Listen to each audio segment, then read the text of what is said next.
Som adolescents i tenim dret a la salut, al benestar i a l'educació.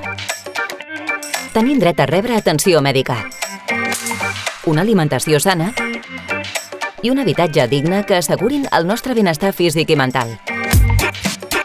També tenim dret a estudiar, a participar en activitats culturals, a practicar esport i a gaudir d'un oci saludable. Si tenim alguna discapacitat, hem de rebre l'educació, l'atenció i la protecció especial que necessitem. El Pla Nacional de la Infància i l'Adolescència explica què es farà a Andorra els propers 4 anys perquè tinguem les mateixes oportunitats de creixement i desenvolupament. Xerrades i tallers sobre estils de vida saludables i prevenció de les drogodependències. Accés a l'habitatge.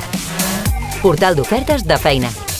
Més activitats esportives i d'oci per a joves.